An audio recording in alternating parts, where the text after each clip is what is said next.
All right, what's going on, guys? Another episode of the Growth by Shawn podcast. Abby Wawrzynski is here with me today. Abby, what's up? Hey, how are you? I'm so excited to be on this podcast. This is actually my very first one. So This I'm is there's a lot of people where this is like their first podcast, and honestly, I love that. Like once I hit record, I always feel there's a little bit of like resistance with a lot of people, but then like after we chat for like 10 minutes, I feel it's so easy to just like forget that we're recording and we're just like face to face in a sense, you know? yeah, exactly. And I'm happy that my first one is with you because I feel like we're both very similar and we've Mm, chatted a lot in person. And yeah. so we just can easily chat and have some good conversations. That's always way easier, like especially when like I'm trying to prepare for something. If I know someone in person, because like I know more about you than like at least the social media world sees, Mhm. and that's not things that just I like bring up and like openly share. Um, but it's easier than like diving into like everyone's content or podcast they've been on, and it makes it way easier to have a conversation and just like have something like free flowing because we already have like that rapport with each other Yeah, you exactly. And know it just feels like you said, we're just kind of talking as friends because we yeah, are. yeah, that's it. So let's get started. Why don't you just tell me how you got um into the coaching realm and like your own personal transformation and how that all transpired to where you are now.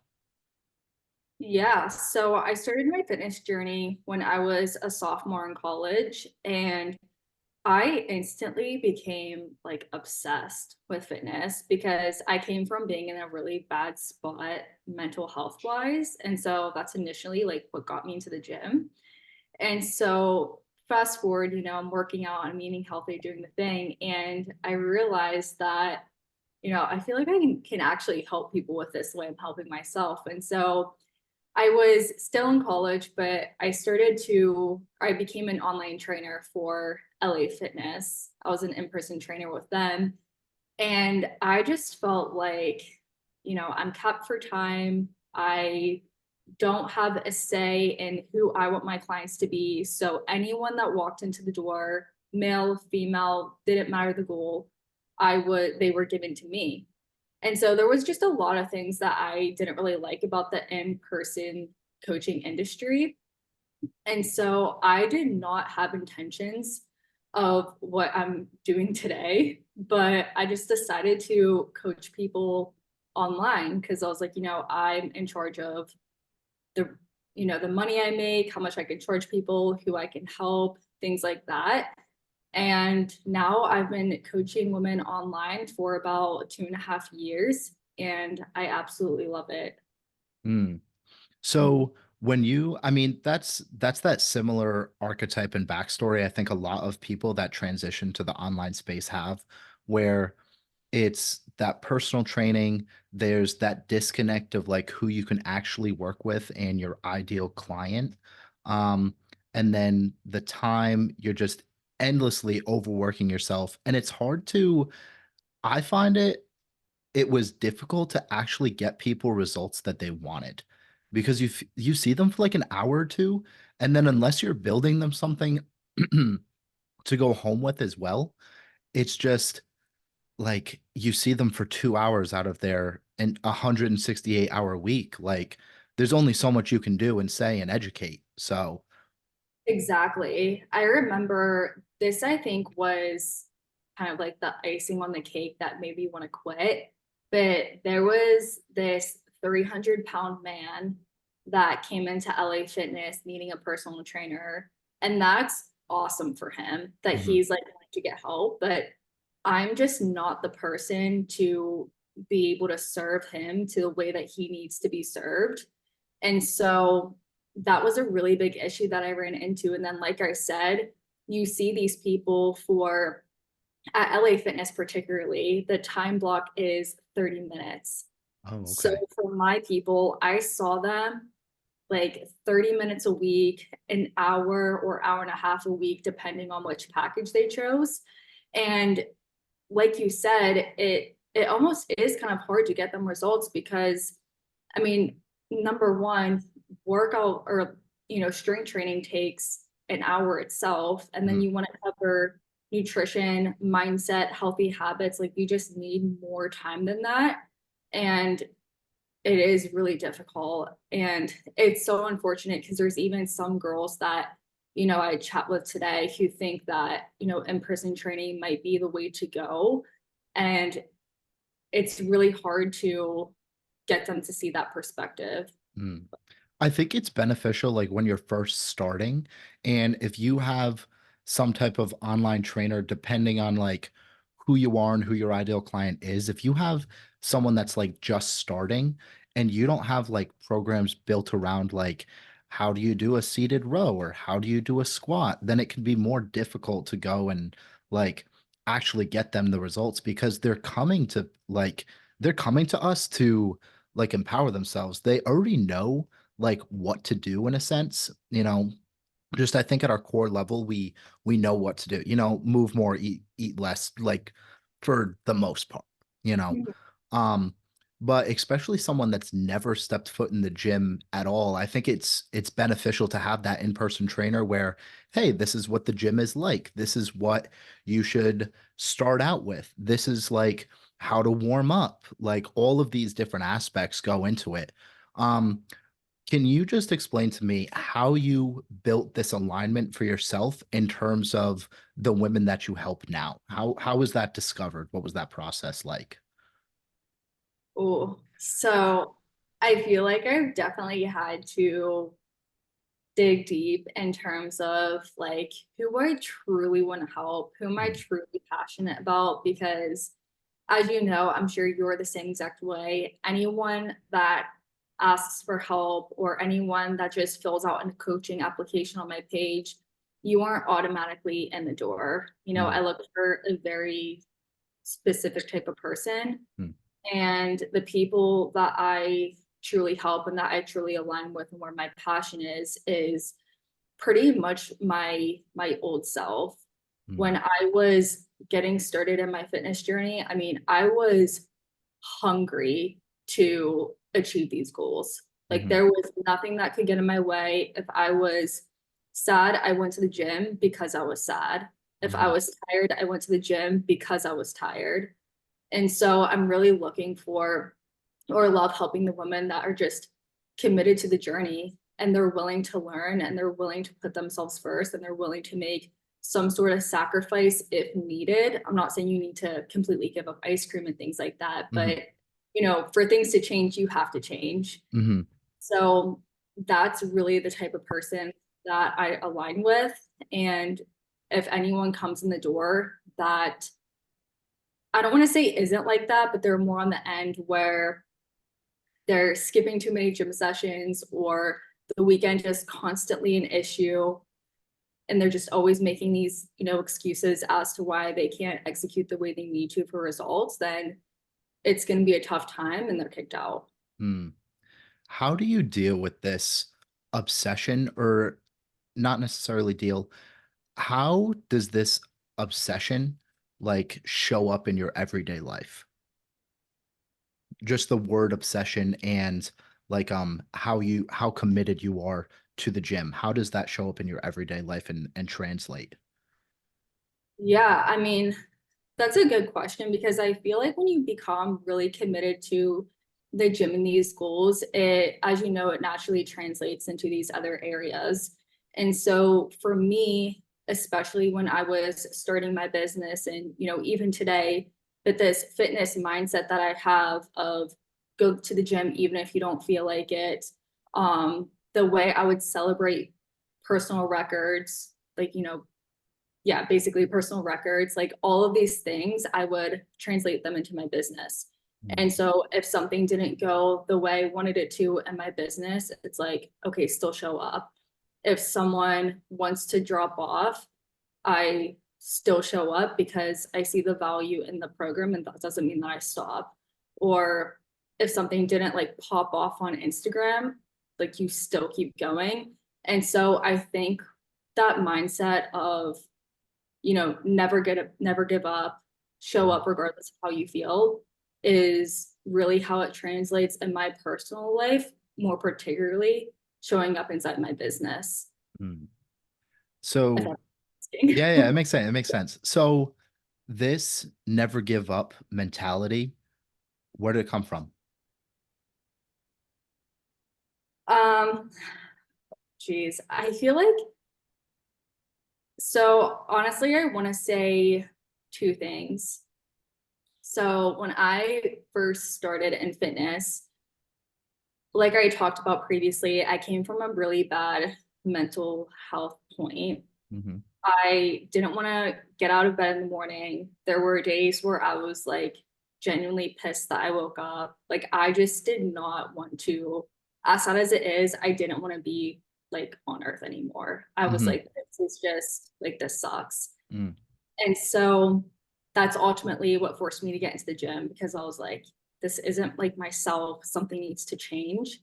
And so as I went to the gym, I initially was very intimidated. Like there were some days where I would walk into the gym and walk right back out because I was so intimidated by the men, even like these girls that had awesome bodies. I was just super intimidated. And for some reason, that just wasn't something that I settled for. That wasn't an excuse that I was going to allow myself to give, because I knew that I was better than that. Like no one deserves to wake up and hate their life. Hmm. And so I would go on YouTube and like research what I could to make myself feel more confident by going in with a plan and things like that. And I feel like naturally, as I began to force myself to, I don't want to say force as if, it was like a job. I wanted to do this. I wanted to help myself. But as I began to like learn more about fitness to help myself feel more confident in the gym, I realized that like if you just keep going and you don't give up on yourself, like there is that light at the end of the tunnel. And Mm. so I think that's initially where that mindset came from. Um, but then later down the line, it was actually, I want to say 8 months ago, I was diagnosed with multiple sclerosis. Hmm. And so I think that was one of the next like main or major points in my life where I had to like really adopt this mindset. And so during that time when I was diagnosed with MS, I kind of went back into that fearful place. I struggled mentally and I didn't want to go to the gym because it was like, well, I'm not healthy anyway. So like, what's the Hmm. point? I just kind of fell into like this victim mindset. And I realized that I needed to look at it the opposite way. Like MS is my superpower. And if I can have multiple sclerosis and still show up like this, like how many people is that going to motivate and inspire? Hmm. And so I think, when I very first started my fitness journey and then my story with MS is kind of how I've really built up like this never give up mindset. Mm. So now that you had been diagnosed with that, how does that show up in your everyday life? So I'm very grateful because I don't have very many flare ups and I'm not affected to it the way a lot of people are. Hmm. Um, but some ways that it affects me is my body will randomly go numb. And I always know that it stemmed from MS, because you know how sometimes your foot will go numb and it's like Mm. tingling, some you can't really feel it. Yeah. So that's what it feels like, but it lasts for more than 24 hours. Mm. So my first symptom was a total of 14 days, and that's what led me to the doctor. So it's mainly things like that how it affects me. But other than that, it's pretty much all manageable. The only other symptom that I really have is if I'm walking for a prolonged period of time or just on my feet for a long time, I get super weak in my legs. And so I'll have to sit down. I feel like it's a lot harder for me to kind of keep going, keep walking, and just be on my feet all day long compared to someone else. And so those are really the two main things of, how MS affects me. But the reason why I say I'm fortunate is because there's a lot of women that lose men too. But there's a lot of people with MS who, lose their vision, they get double vision, and so they have, eyesight problems. Hmm. And I would rather take numbness and tingling than Yeah. versus my eyes, being Yeah. affected. Yeah. So Mhm. I know that you're like deep into the spiritual realm and meditation and this just whole other world that exists upon us. Do you think that what you've been through was necessary for you, or that it's something that you needed in order for you to get to where you are and who you are right now? For sure. Yeah. I Hmm. think a big part of my message, like we were talking about previously, is this never give up mindset. Hmm. And I'm a big believer in, not being a victim to your circumstance and do the work regardless. And I think, my story has always been stemmed back to my mental health whenever I started fitness. Hmm. But now, whenever I, talk about don't be a victim to your circumstance, I can Hmm. bring up my multiple sclerosis story. Hmm. And that's deeper than someone coming to me and saying that they don't have time to work out because they work for 10 hours. Mm. So I think my story with MS was definitely given to the Mhm. fact of actually doing what I preach. Mm. So when you look at like everything that you've been through, everything that you've overcome, how does that translate to someone that was in your similar spot? Like, are you just sharing your journey? Is that what helps people, these women that you coach, is showing them your own story? And is that what boosts and like gives them that light switch breakthrough? Or are there other ways? Because like there's so many people that have that victim mentality and all of these negative thoughts and they feel like they're going to be stuck forever. Where I find that one of the most difficult things, especially for us, like yes, fitness and nutrition, and it's this gateway, all right, to improving yourself and improving like how you feel about yourself and how you look and all of these aspects. But what is it that makes it so that like you help get that light switch moment for someone to get them out of that like victim mentality? Yeah, so I mean, I think it's important to realize that, we shouldn't just like brush by people's circumstance. Like you have to honor it, but you also need to learn how to take responsibility for your actions and in your mindset. And this was actually, I was doing content a little bit earlier today, and this is something that I was writing about, but I was talking about how, if you woke up today, you are literally still breathing air. Hmm. And like that in itself is something to be grateful for. And that is also an opportunity. There's people, and this is something that has like smacked me in the face when I was diagnosed with MS, like so scared of what my future was going to look like. But there's people in hospital beds that wish that they could go to work.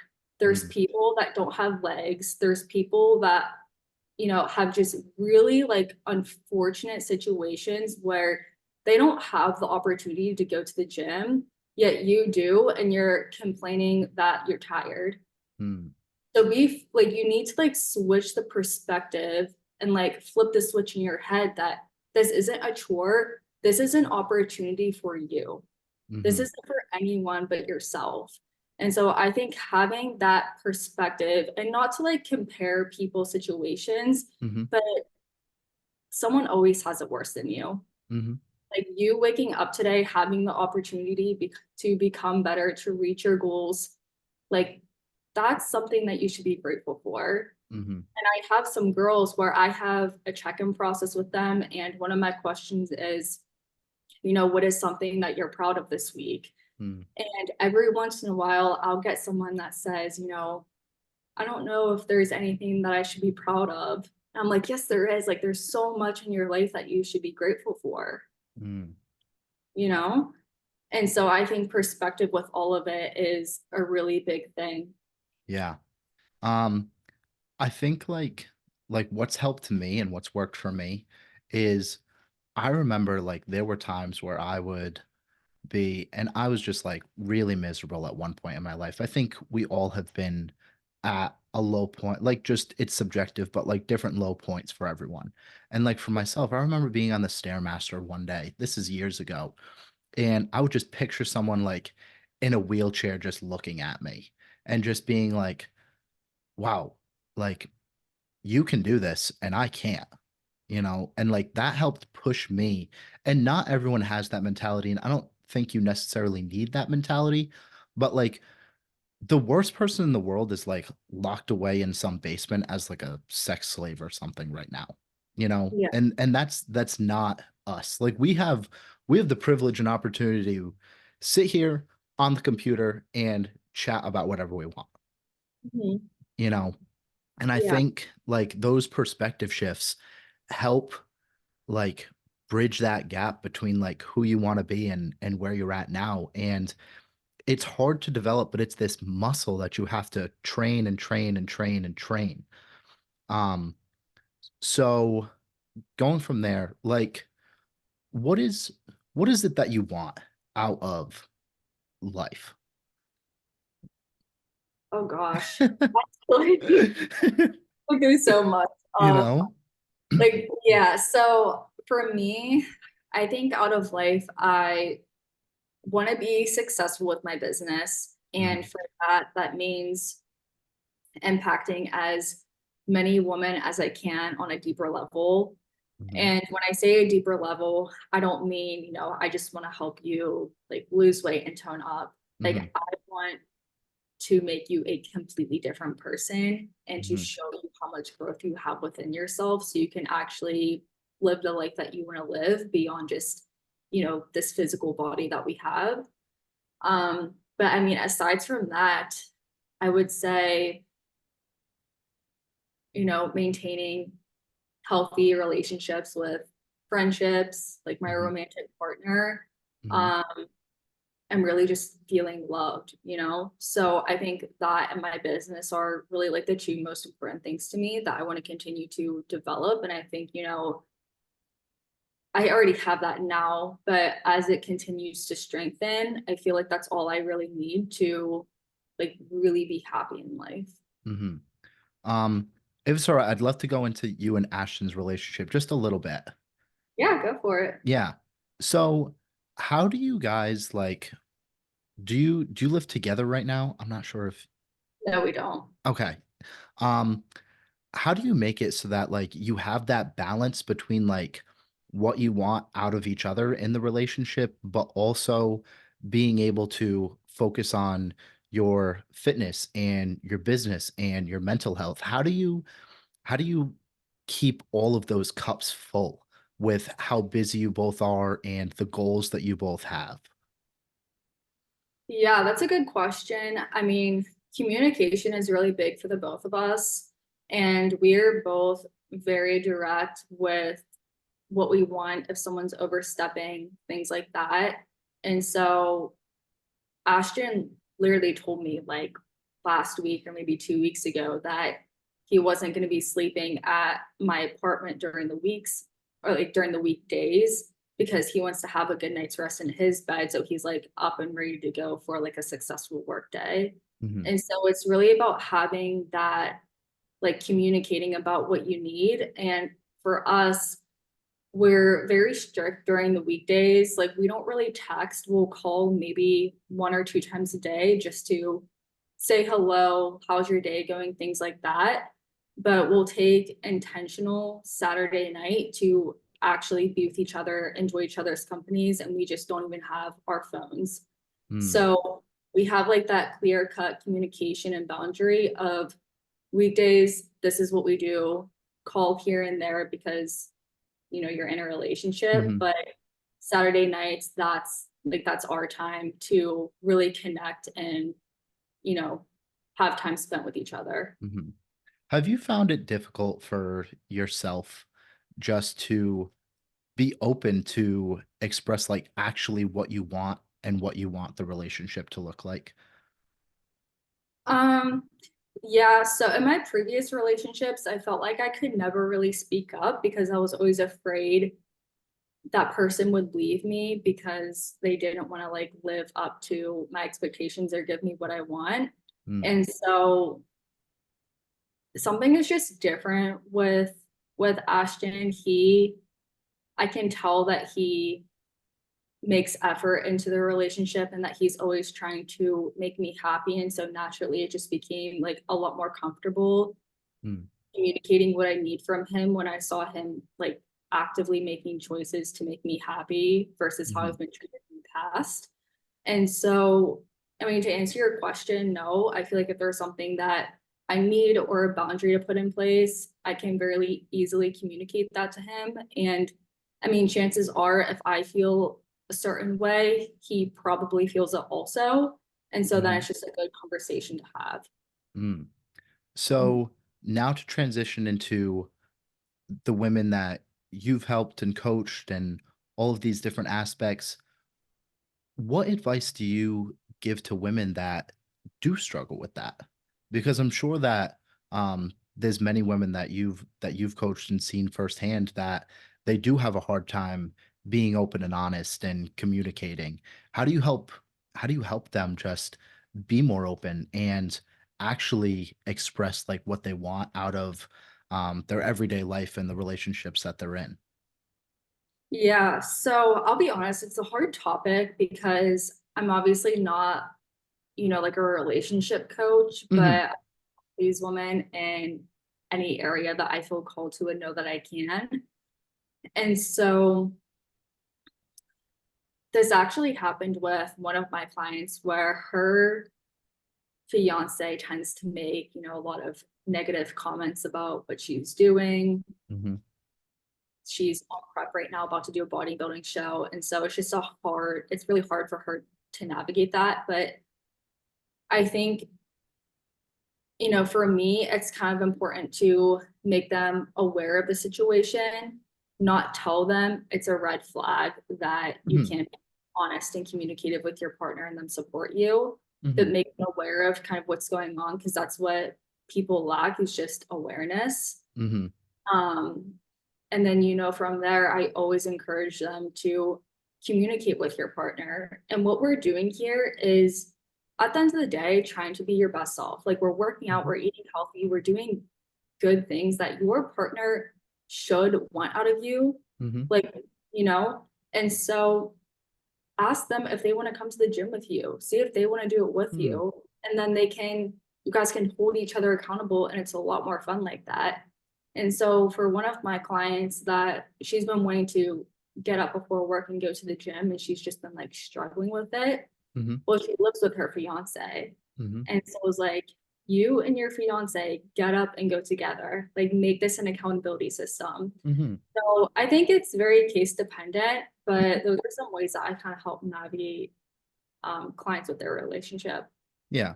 And I get it. Like, we're not relationship coaches and like with health and fitness, like with every type of coach, you're going to have some aspect of life coaching in a Mhm. sense, like ingrained in that. Because like the majority of people do not hire us. I mean, I think it's a little bit different for some bodybuilders. I don't coach bodybuilders. I don't have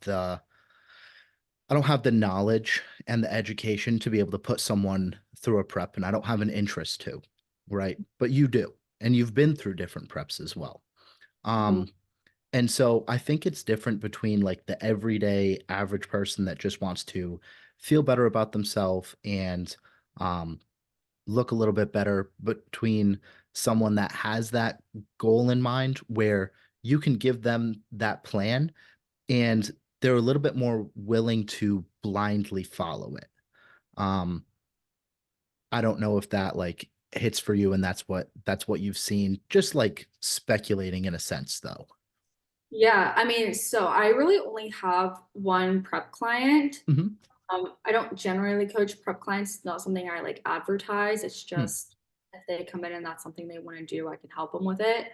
Um, but yeah, I mean, like I said, I think especially when you go into a bodybuilding prep, you have to be very, very communicative about what you're doing because especially in bodybuilding, there's gonna be a lot of people that don't support you, that don't understand.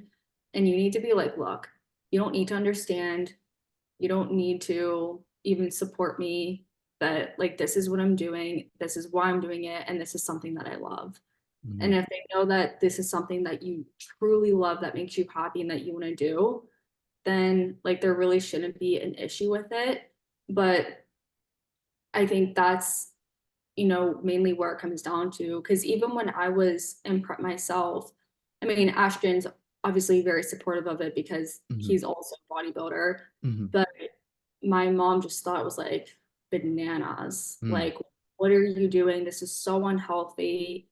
Um, and she just didn't understand. And Mhm. that's okay. A lot of people don't get it. I mean, looking at it from an outside view, like, why are you starving yourself to step on stage in a bikini? Mhm. But I think when you really explain to them, like, why you're doing it, why it makes you happy, then, like, that's when the relationship can kind of heal and it Mhm. becomes a lot more comfortable for you both. Mhm. Especially like when you are able to open up about something like that, like how difficult was it for you, especially from like a parent, a role model in a sense, most likely. All right. I know everyone's parental situation is different, but how is it difficult for you to start to heal that relationship? Not saying that it was broken or needed to be fixed or anything like that. Um, I'm using the word heal just to say she didn't understand during that time, but how difficult was it for you to heal that relationship, especially with someone that you may have been so close to and looked up to in a sense? Yeah. So, I mean, I feel like the relationship that myself and my mom have, like, we have a very good relationship. She's super supportive of everything I do. Like, when I was going to start my business directly out of college, she was like cheering me on. She was my first client. Mhm. And so she is very supportive of pretty much everything. And typically, if there's like a concern that she has or like a negative comment made, it's just because she cares about me. And that's Mhm. something that I know deep down, even though it can frustrate me at times. And so I, with her, I just kind of set it straight. Like, again, this is what I'm doing. I want to do this. I'm going to be okay. And if you have something, like when you call me, don't talk about it. Mhm. Having that boundary in place that I don't want you to talk to me about this unless you're going to ask me like when my show is. Mm. Because I don't want someone calling me when I'm on 700 calories about how unhealthy I look. Mhm. And now my energy is like just being drained. Mm. So you need to have that boundary with people of what you can and cannot talk about for your energy because that's the most important thing that you have is like how you carry yourself Mhm. because it just ultimately unfolds into different interactions, how you show up for certain things, etc. Mm. Mm-hmm. Um, I think you'll like this.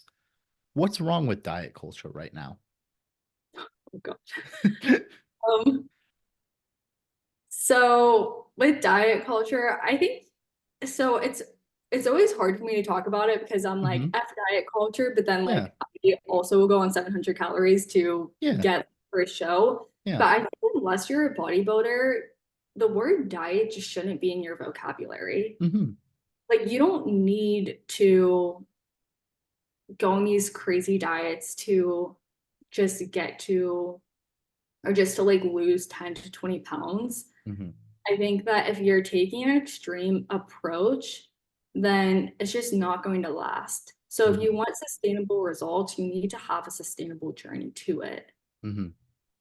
I think like for me, the word diet has always been difficult because it implies that there's like a means like that it comes to an end. Like, "Oh, my diet is over." Where just like you said, you're building this sustainable lifestyle.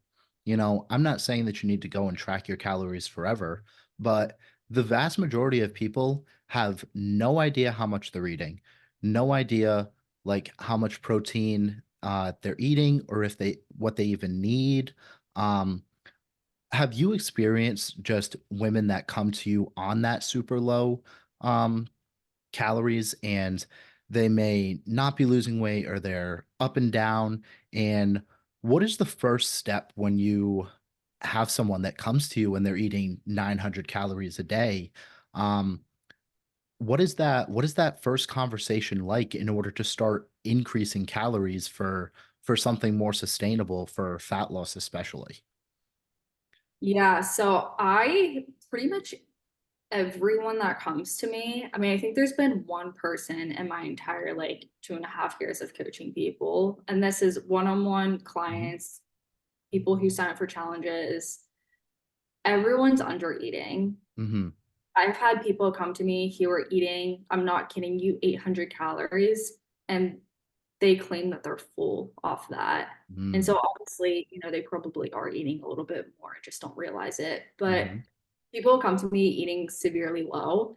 mhm, And so the conversation that I always have with them is like, look, we're going to very easily and steadily increase your calories over the course of these next 4 to 6 months. This is why the intention is so you actually can lose weight, so we can see sustainable results. And I always like to throw in the fact that increasing calories before we continue to decrease your calories is something that I do with all of my clients that have mhm, seen results like this, mhm, because they sign up because they want to see results like the different um, results I've gotten for different clients. mhm, And so I think reinforcing like this is what I do initially to help them get this long-term result is like what I want to give to you as well.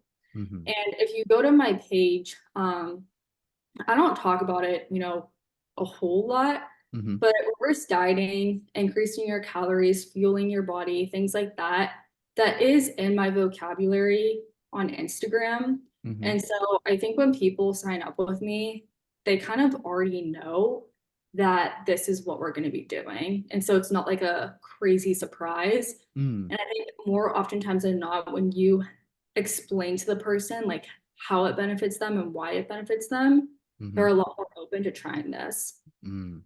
because they've Yeah, tried everything under the sun other than this. yeah, So, yeah. mhm, There's, a golden nugget that I think will help be able to shift a lot of people's perspective that listen to this is when you think of like building a lifestyle, and I'll use the word diet here. When you're going into a diet, when you can change that perspective of how many days and weeks will this take to how many months and years will this take, it's such a amazing shift that I've been able to encourage people and educate people with, and it makes that process so much easier because we look at like 14 days, 14 pounds, things like that, 30 mhm, days to your beach body, things of that nature.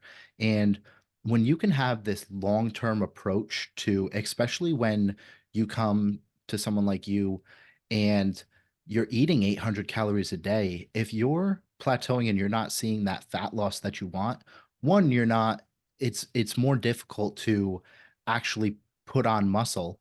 Um, and you're not going to be able to take calories away from there. You're not going to be able to go and start to decrease those. You're not going to go and live off of 500 calories if you're getting stuck. And then when you can go and say, hey, you know what? Like eventually we'll increase to 2000 calories. And then once you actually have some muscle, then all of a sudden you're on 1800 calories. And hey, you look way better than you did on 800 calories, and you're the same weight, or you're a couple of pounds heavier, even, you know? right. Yeah. And I always tell my clients that, if we're increasing your calories and you're gaining weight, that's a red flag in my eyes. Like, that's not Mm, the intention. And so mhm, that's start to do things differently. And like, we stop the tracks of what we're doing, whether mhm, that's like a different macro distribution or like you've reached a point in your calories where you're eating optimally and we can decrease them.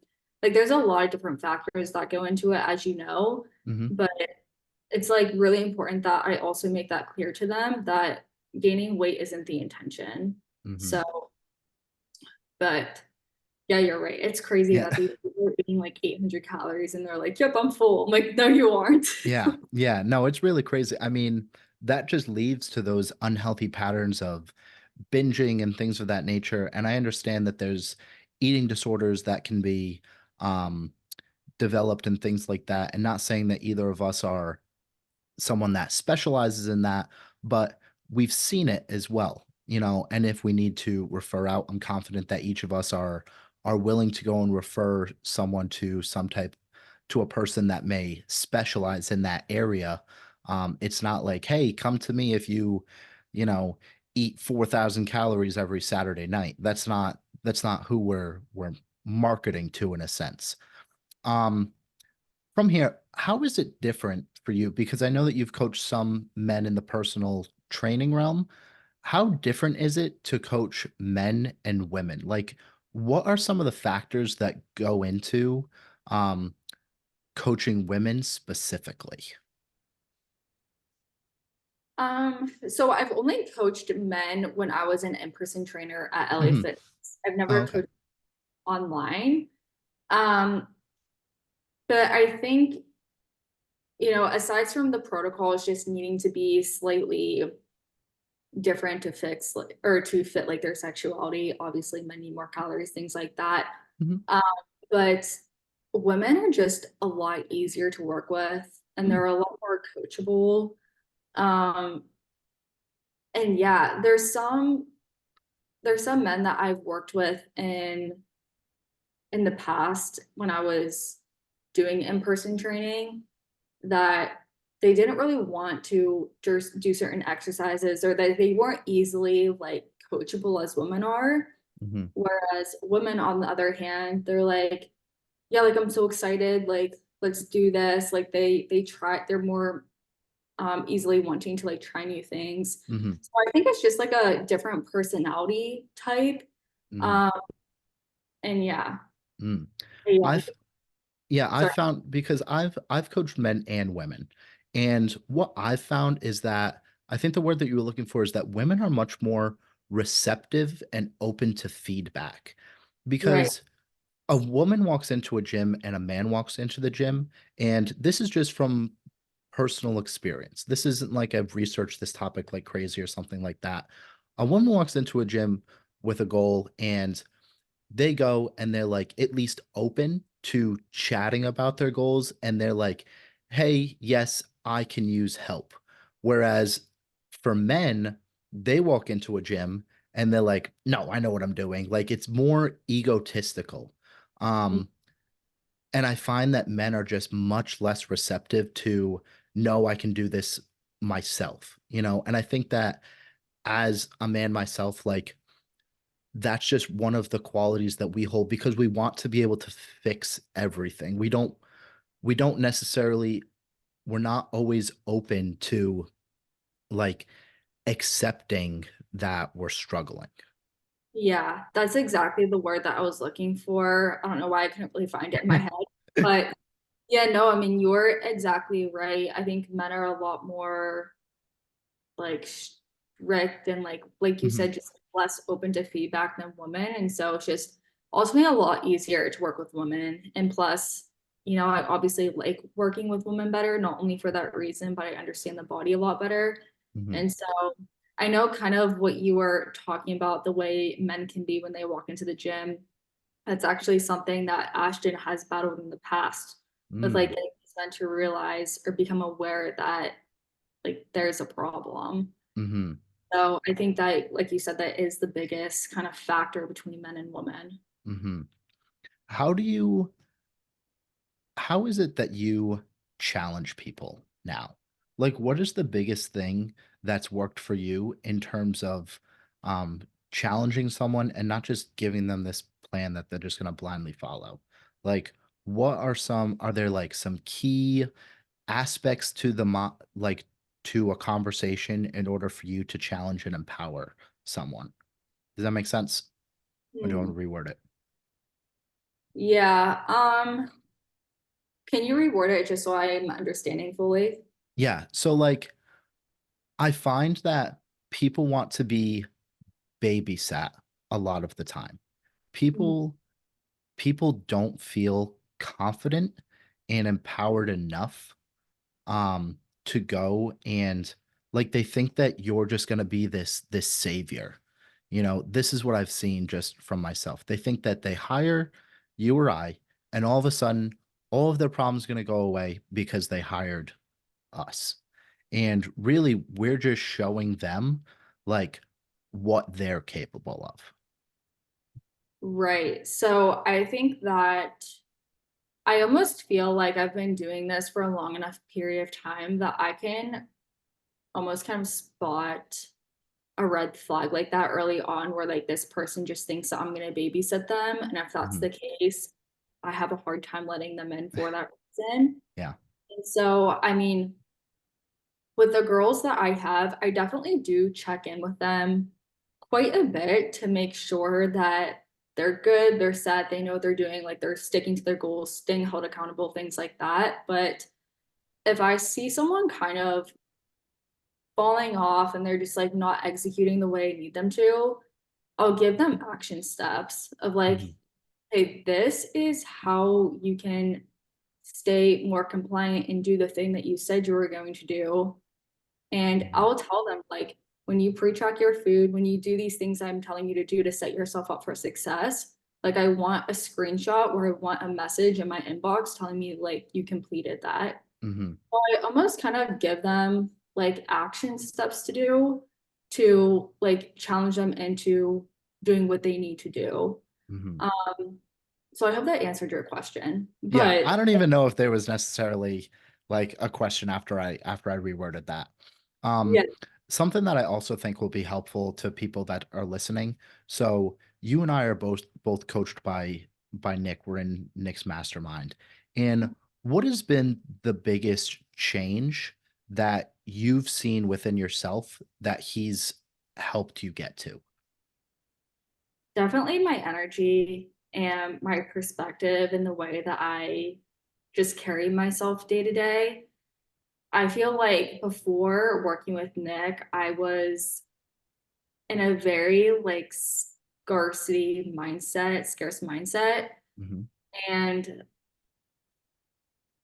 I don't, it was very hard for me to like navigate that because I didn't realize how scarce I was. Mhm. So Nick was someone that kind of made like awareness to that for me.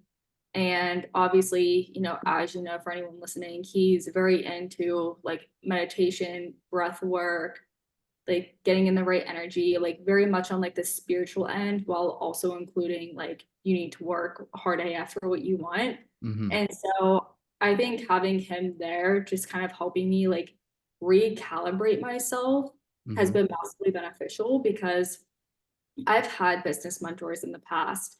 And so I know, I'm not like a business expert by Yeah. any means, but I know Just how to your put experience. Sorry yeah, to cut you off. I'm just saying your experience. Yeah. yeah, no, you're good.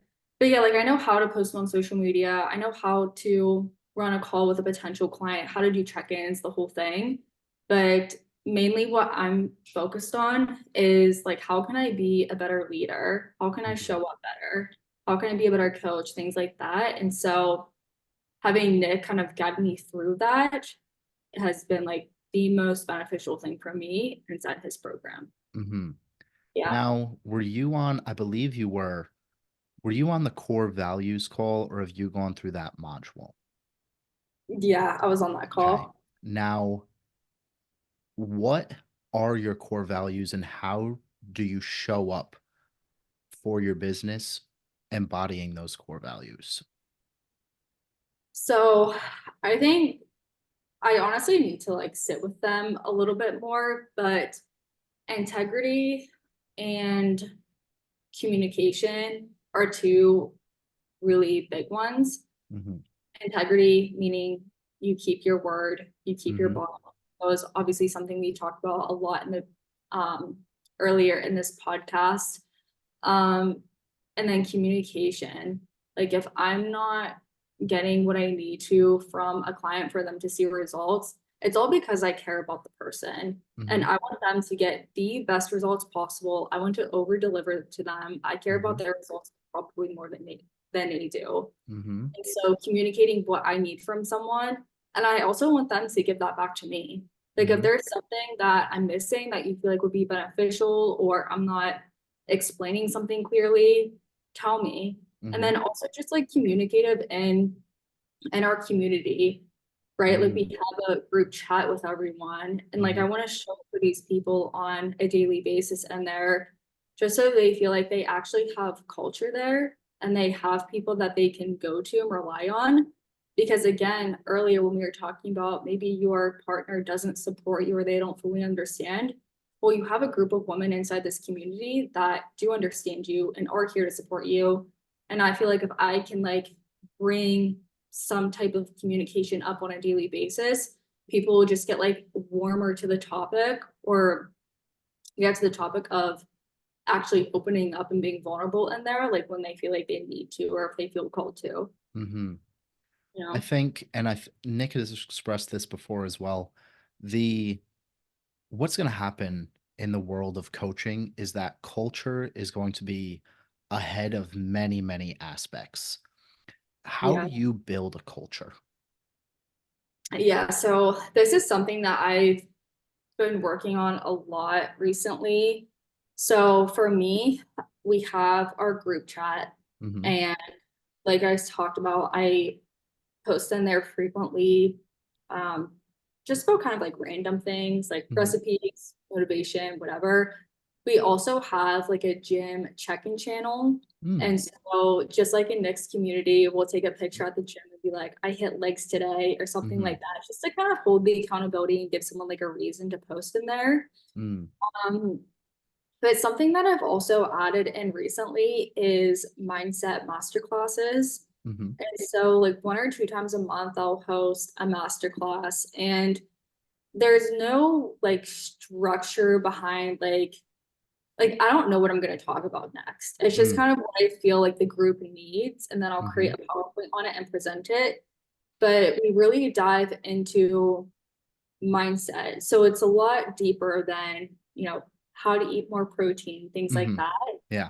That's really a space where I like to kind of bring more awareness to what's going on in people's lives, and then also like let everyone connect in that space, Mm-hmm. like we're all in like this vulnerable space, just like let them open up about whatever they feel like they're going through, because that's the main thing that people lack is Mm-hmm. having a connection. I think Mm-hmm. everyone's what's the word I'm looking for, thing that like they're fearful of the most is not being seen, Mm-hmm. or like feeling alone. Mm-hmm. And so that's like really what I try to give these people, is to like make them aware that, dude, like I'm always here for you. Like I'm Mm-hmm. more than just a person that gives you macros, Yeah. you know? Yeah. So There's so much that goes into it, and even from a human behavior standpoint, people want to be seen, heard, and understood. And there's a great quote. I believe I'm gonna butcher it a little bit, but it's around that people will not remember what you said to them, or how you acted, but how you made them feel. That's one of the biggest components. So one question that had popped up for me when you were talking about that was, what does the world need the most right now?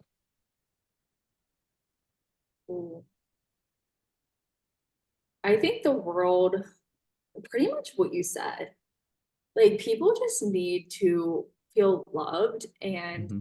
like they matter. Mm-hmm. I think there's so many people that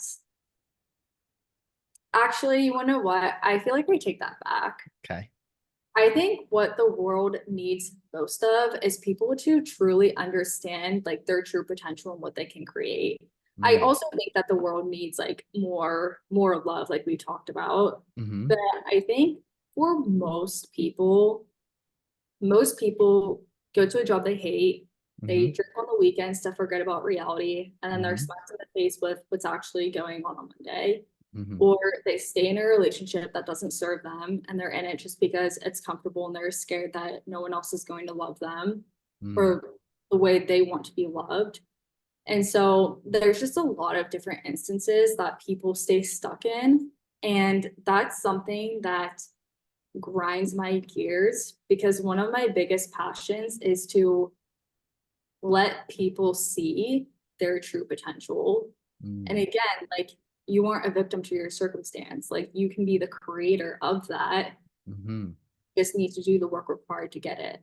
And most people don't want to do the work because mm-hmm. it's too comfortable to stay back. Now, I love that you said that because I find that even with myself, um, it's easier for others to see how powerful I am. And when I say powerful, I mean like greatness and my highest potential. It's often easier for others to see that within me than I see it in myself. Is that something that you struggle with now or have struggled with in the past?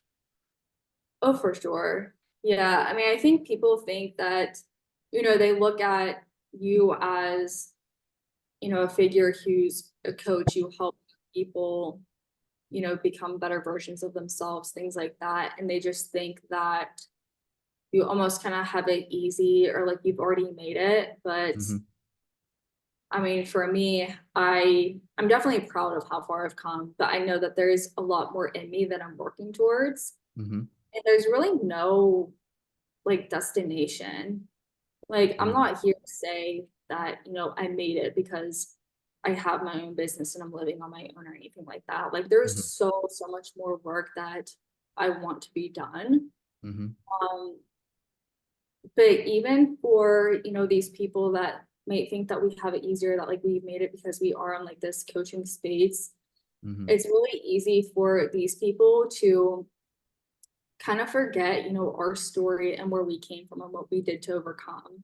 mm-hmm, And so for me, like I really appreciate it when Nick and these high level CEO entrepreneurs tell their story because I'm like, mm-hmm, see, these people are also human. mm-hmm, These people came from broke trailer park homes and now they're making millions. mm-hmm, And so it's just kind of refreshing to hear someone who is successful, like their journey, mm-hmm, kind of like bring them back down to like, I don't want to say bring them down, mm-hmm. but it just makes them more like humanized. Yeah. And so that's something I like to do with my clients is, tell them like my story and where I came from so they Mm-hmm, can see that, if someone else can do it, I can do it too. mm-hmm.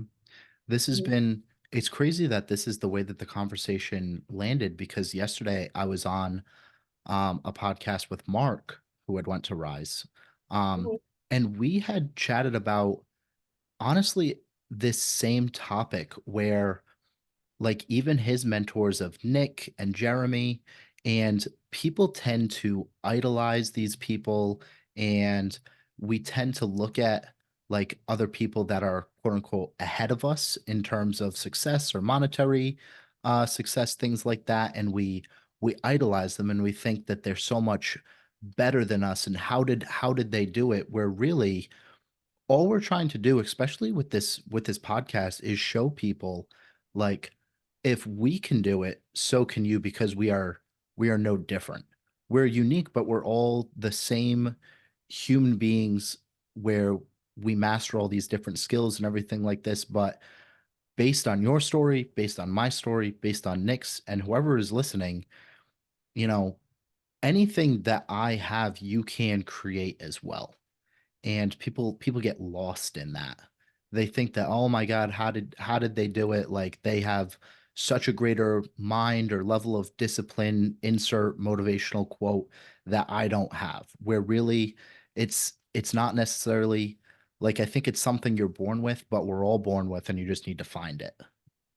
Exactly. And I think it's always important for anyone who is struggling in any capacity, you just think back to the really hard moments that you've were faced with in the past Mm-hmm. and realize that you overcame that. Mm-hmm. You can overcome whatever you're going through now. Mm. And I think that people just need to understand that they can break past it. They can break Mm-hmm. past it they can create the life that they want, but they need to let go of this old identity, the stories that are holding them Mm-hmm. back. But it's really, really hard to do that, whether Mm-hmm. people realize it or not.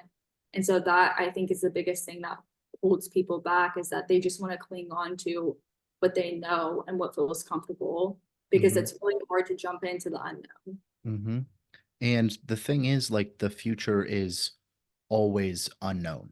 We could have come into this uh podcast here, and again, it was unknown. We had no idea what we were going to talk about.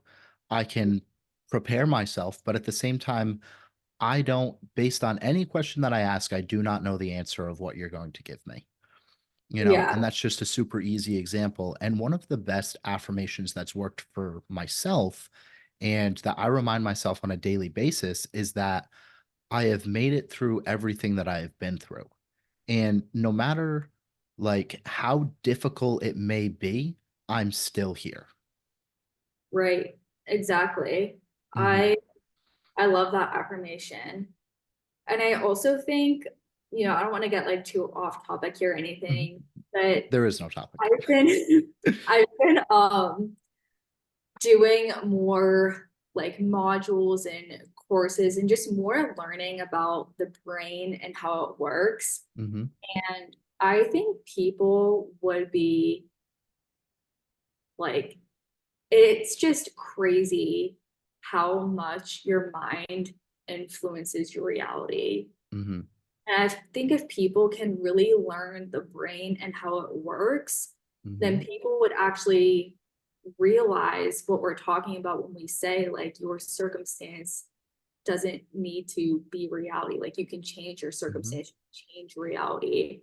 And I forget who said this, but they said if you knew how important visualization was, you wouldn't miss a day in your life. Hmm. And that's something that has just stuck with me. Hmm. Like, imagine if you could just sit down in the morning for 10 minutes and visualize exactly what you want every single day Hmm. to get that.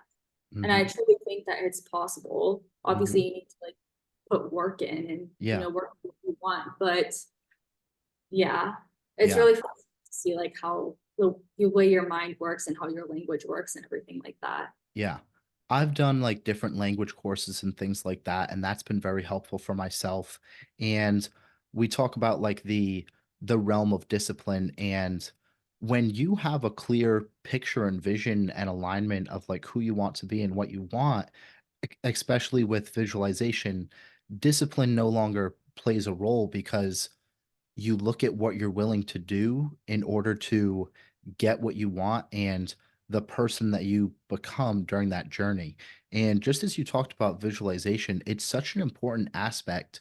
Um, like the biggest one that I think of is like Jim Carrey, and he's had a couple of different videos explaining his visualization, and just over and over and over and picturing like what it would look like, how it would feel to write himself $1 million check, and what it would look like for him and how it would feel to go and get that role that he wants. And you know, the more that you can heal yourself as well and understand who you are, the easier that visualization becomes a practice for you. Because I've found it difficult for myself until I dived deeper and introspected more on like who I am. Once, as I continue to do that, it becomes easier to actually visualize like who I want to be and what I want. Yeah.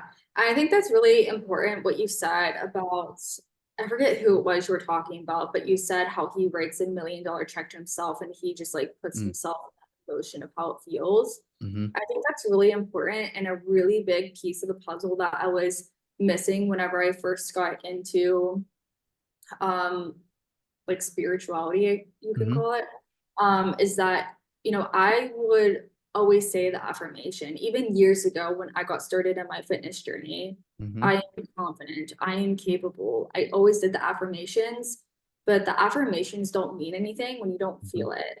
Hmm. And so for me, when I'm trying to get into like a really good headspace, a really good energy first thing in the morning, I take myself back to like the best moments of my life that made me feel the happiest, that made me feel powerful, confident AF as a woman. Like Mm-hmm. I take myself back to those emotions because just as much as you can go back and, remember the traumatic events, the things that made you sad, you can Mm-hmm. also go back to the events that made you the happiest, the events that made you realize like this is who the fuck you are, that made you really proud of yourself. Mm-hmm. And so that's a really big like a shift that I've been making is actually feeling that energy and not Mm-hmm. just saying I am Yep. blank. That's that's easily one of the biggest keys that is difficult for people. Um, excuse me. But putting yourself into that energy, one of the best exercises that I've learned that I think will be helpful for hopefully you and hopefully this hits for someone else that is listening here is if I wrote you a check for $10 million today and you went to the bank and you deposited that today, but it wouldn't hit your account until 2 days later, how would you would know that that's coming and you would feel different. And even though you don't have it, you still have the energy of having it. And when you can put yourself into the energy of already having it, even though you don't have it now, that is when everything will begin to change for you. Yeah. Yeah. That's been one of the, yeah, go ahead. No, I mean, I think you were exactly right because I mean, the opposite of no, well, I guess that's a little bit too sidetracked. But I guess what I'm trying to say is like when you have like this scarcity mindset of like you don't know when the next like the next time you're going to get paid or when money is coming in, then like you're bringing that scarce energy into all these other interactions. Mm-hmm. So like you said, you need to walk around and carry yourself like Mm-hmm. that this thing is going to happen, because when Mm-hmm. you have like that sense of knowing that like good is coming, that's when it's going to come to you. But Mm-hmm. it can't come to you if you're in that negative headspace. And Mm-hmm. when you are in that negative energy and you're playing this poor me victim mindset, that's exactly what you get more of. Mm-hmm. And that's on like a scientific level, Mm-hmm. but that's again something people fail to realize. Mm-hmm. So it's really easy, like when you wake up and you're late to work because your tire pops in the middle of the highway and like everything just goes wrong that day. Mm-hmm. It's because you're so focused on the negative that you just get more of that. Mm-hmm. The the thing is that the negative may always be there, but you're going to find exactly what you said is that you're going to find exactly what you're looking for. You Mhm. know, so especially when you're wanting to be more successful, however that looks for you, um, that and I always try to gamify things. Give people like a way to do it themselves. And I've used this example so many times where I could ask you to look around the room and look for everything that's green. And you look around, and then I can ask you, what did you see that was blue? And it's not that anything like everything that was blue wasn't there. It's just that you were looking for the green. And it's the same thing of putting yourself in that scarcity energy and mindset and all of those negative thoughts and patterns that are happening. It's that's what you're looking for. And so that's what you're finding, you know, because your mind, you will be able to find more things when you're looking for something that's specific in terms of like what you want and what is successful. Someone DMs each of us and we have this super negative energy going on where now it's an annoyance, it's bothersome. Like, why are you asking me what protein is? Like, just look it up. Like, no, like, but when you have that service and that successful energy, you're like, oh my God, like this person came to me out of everyone to ask what protein was, you know, and that is able to guide you to be like, oh my God, like, thank you for coming to me and asking me this question. Like, here is exactly what it is. And then later that person becomes a client or something, you know, and it's just those two energies. Get yourself out of that negative and scarcity energy and look for the things that are more positive and put yourself into that energy. Yeah, I think that's a really, really good example of what you said when, you know, look around the room for something green and then you Hmm. ask about blue. That's a really good way to put it. Um, but I think for me, something that has really helped like shifting this energy, because I'll be honest, I was the person when I first started learning about all of this, I would get like almost like pissed off. I'm like, how do you Mm, just put yourself in this good energy? Like, it yeah. just didn't really make sense to me. But obviously now I see the power in it. And so I'm like super passionate. But something that has really helped me is like, no matter what, I don't care what happened, what's going on, like imagine like worst case scenario, always be grateful. Hmm. Like it doesn't matter what the bank looks like, what anything looks like, you just always express that gratitude, because Hmm. as soon as you shift it from being like worried and fearful and anxiety depressed about a certain situation and you shift it into gratitude of like, wow, I'm so grateful for this $100 versus holy shit, it's only $100. Hmm. Like you shift that perspective and you have that gratitude and love for whatever thing it is. Like that's when it starts to shift. And like that's when your energy shifts. And Mm, so you get more things that you're grateful for. yep. And just so that everyone listening, like, this is something that takes practice as well. It's not, you know what? Perhaps that you listen to this and all of a sudden you have that aha moment and everything shifts. And that's awesome for you. I'm really happy if that happens. Um, but most likely, this shift in energy may be more of a dimmer, where you know what, you catch yourself, and just like you've brought up multiple times about the awareness of it, you know what, you get a flat tire and bringing that awareness to that negative situation and finding the positive of it. You know, you got a flat tire, and then you're on your way to work. An hour later, and you see an accident, and you know what? That could have been you. Oh, thank God I got a flat tire. You know, you know, Yeah. were you going to Yeah. say something? No, you're good. I was just getting my food. Yeah, no Um, worries. But Um, yeah, I think it's really important to understand, like you said, for anyone listening, that it is a journey and it does mhm, take time, just like your fitness journey with trying to mhm, master the movements and, you know, all the mhm, things that go along into looking and feeling your best. And that was a hard pill that I had to digest. I remember when I went to Nick's first Rise event, for people listening, is like a personal development like, event. mhm, It's much deeper than that, but in mhm, simple terms. And I felt like, you know, this is it. Like I'm healed mhm, in these 3 days. And then shit would happen. And mhm, I found myself back to where I was in that old mindset, being my old self. And so it's really important that you're able to catch yourself when you need to be able to shift your energy when needed, and that mhm, understanding that it is a constant journey.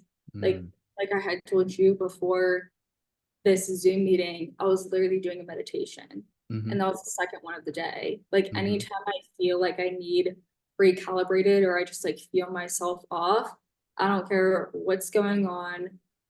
Like I always in meditation when I feel like I need it because there's nothing more important than overcoming myself. mhm.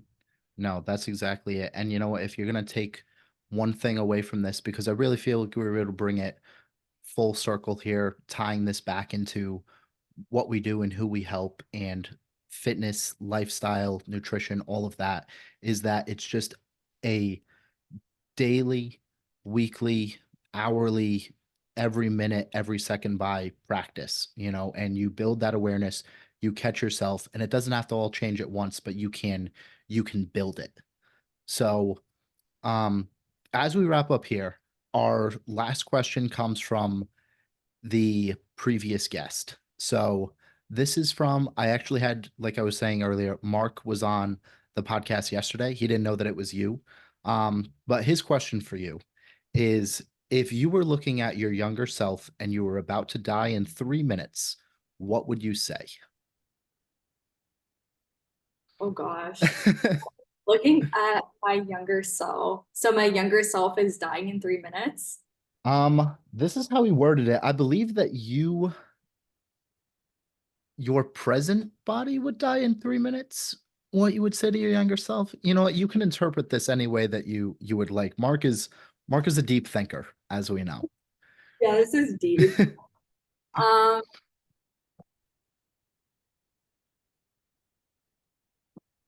the way that I'm almost interpreting this is like if I'm looking at my younger self and my present body, I'm now 25, dies, and I'm like having to start over being at my Hmm. younger self. That's almost the way I'm interpreting it. Okay. The way or what I would tell myself then is to just keep going. And this is something that I always hear my future self tell my present self in meditations, Mm-hmm. is to just keep going. Mm. I feel like unless you're dead, it's Yep. another. Yep. And that's been such a huge recurring theme in your life. So that's that's a very helpful answer for a lot of people and especially for yourself, I believe.